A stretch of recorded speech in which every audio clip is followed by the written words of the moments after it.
თემაზე საუბარს ახლა სტუმართან ერთად ვაგრძელებთ. თემურ თორდინავა ბაგაბაღების მართვის სააგენტოს ხელმძღვანელი შემოგვიერთდა. ბატონ თემურ, მოგესალმებით. მოგესალმებით, მივესალმები მაყურებელს. ბატონ თემურ, რამდენადაც ცნობილი გახდა მერიამ ბაგაბაღების სახელმწიფო ბაგაბაღების ზამთრის სეზონისთვის მოსამზადებლად გარკვეული თანხა გამოყო. რა თანხაზეა საუბარი და რა ტიპის სამუშაოები უნდა დაფინანსდეს ამ თანხით? აღნიშნული მიმართულებით გათბობის სისტემის უზრუნველსაყოფად გათვალისწინებული იყო 2 მილიონზე ოდნავ მეტი თანხა. თუმცა ბოლო ეტაპი, რომელიც დარჩენილი იყო დაახლოებით 30 ბაღი ცენტრალური გათბობის სისტემის გარეშე დარჩენილი, ამისათვის გამოიყო 1,160,000 ლარი ახალი ადმინისტრაციის პირობებში. მაგრამ მინდა აღვნიშნო ის მიტოვებული პროექტები აღნიშნული მიმართულებით, ანუ გათბობის სისტემები, რომლებიც უნდა დასრულებულიყო ზაფხულში, სექტემბრის თვეშიც კი არ იყო დაწყებული.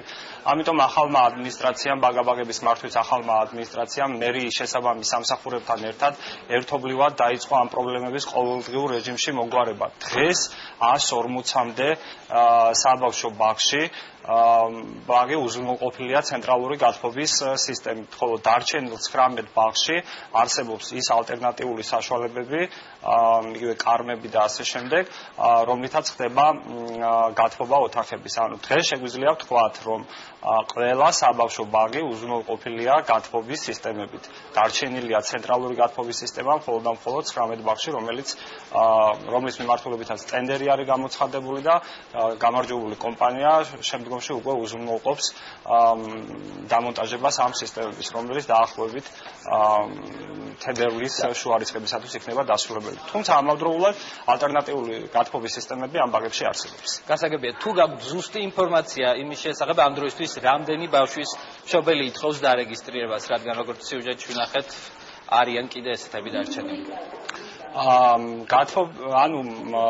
დარეგისტრირების მიმართულებით ეს პრობლემა ახალი არ არის.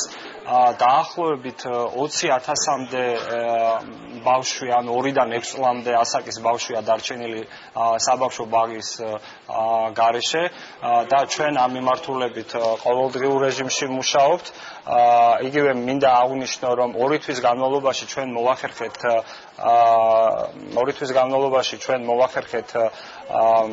3,000-მდე დამატებითი ადგილის შექმნა.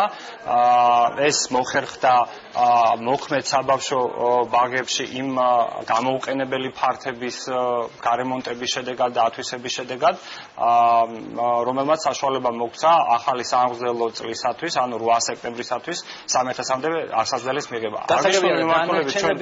დანარჩენების როდის გახდება მათი დაკმაყოფილება შესაძლებელი? ეს არის ის გამოწვევები, რომელი გამოწვევებიც ჩვენ დავხვდათ და ეს პრობლემები ეტაპობრივად უნდა გადავჭრათ. თქვენ მოგეხსენებათ, რომ სააგენტოს გამოცხადებული აქვს ტენდერი რამოდენიმე საბავშვო ბაღის მშენებლობაზე, ახალი საბავშვო ბაღის მშენებლობაზე და ეს პრობლემები ეტაპობრივად გადაიჭრება. აქედან გამომდინარე, მინდა აღსაზრდელების მშობლები გაგებით მოეკიდონ ამ საკითხს, იმიტომ რომ ჩვენ ერთ თვეში და ორ თვეში აღნიშნულ პრობლემას ვერ მოვაგვარებთ. ვინაიდან პრობლემა ამ მიმართულებით დახვდა იმ თვალსაზრისით, რომ წლების განმავლობაში 47-მდე მუნიციპალური საბავშვო ბაღი დაიხურა და ესეც ის გამოწვევაა, რომელიც ახალ ადმინისტრაციას დახვდა და ამ მიმართულებითაც აქტიურად მუშაობთ.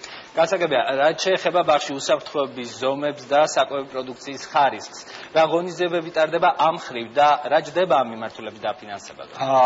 სააგენტოს ყავს შესაბამისი მონიტორინგის ჯგუფები, რომლებიც პერმანენტულად აკონტროლებენ და პერმანენტულ მონიტორინგს ახორციელებენ საბავშვო ბაღებში, იმისათვის რომ შემოწმდეს, თქვათ, როგორი ხარისხის პროდუქცია შემოდის საბავშვო ბაღებში, ასევე საბავშვო ბაღების ხელმძღვანელობა პასუხისმგებელია თუ რომელი კომპანიისგან შეიძენს ამა თუ იმ პროდუქტს, რომ იქ ვადებზე იყოს კონტროლი, ხარისხზე იყოს და ხარისხის სერტიფიკატზე იყოს აქცენტი გაკეთებული. ამავდროულად სურსათის ეროვნული სააგენტოც ახორციელებს გეგმიურ მონიტორინგს და ასე ვთქვათ, ამ მიმართულებით მე ვერ ვიტყვი, რომ ყველაფერი უმაღლეს უძველეს დონეზეა, მაგრამ ცვლილებას აღაშკარად გზნობთ, იმიტომ რომ მშობლებისგან ძალიან ბევრი მადლობები გვაქვს მიღებული ამ მიმართულებით, რომ ბევრად უფრო გამოსწორებულია აღნიშნული მიმართულებით ის პრობლემური საკითხები, რომლებიც წლების განმავლობაში მუნიციპალურ საბავშვო ბაღებში არსებობდა. გასაგებია, თქვენ ახალი საბავშვო ბაღები და ბაღების გაფართოებაზე საუბრობდით, თუ არის დათვლილი, რამდენი სამუშაო ადგილი იქნება ბავშვთა ბაღებში? დღეს 6700-ზე ოდნავ მეტი ადამიანი არის დასაქმებული მოქმედ საბავშვო ბაღებში. გამომდინარე აქედან თითოეული ახალი საბავშვო ბაღის გახსნა, იგივე დამატებითი ჯგუფის გახსნასთან დაკავშირებით მინდა ვისაუბრო. ჩვენ მოვახერხეთ 2 თვის განმავლობაში დამატებით, ხაზგასმით მინდა აღნიშნო, დამატებით 150-მდე ახალი სამუშაო ადგილის შექმნა. თითოეული ახალი საბავშვო ბაღის გახსნა საშუალოდ შეიძლება ზოგიერთი ახალი ბაღი ბევრად უფრო მეტი რაოდენობის ადამიანის დასაქმებას შეძლოს 50-დან 60 ახალ სამუშაო ადგილს მოგცემს. გასაგებია, ძალიან დიდი მადლობა იმისთვის, რომ მონაწილეობთ ჩვენს გადაცემაში. თემურ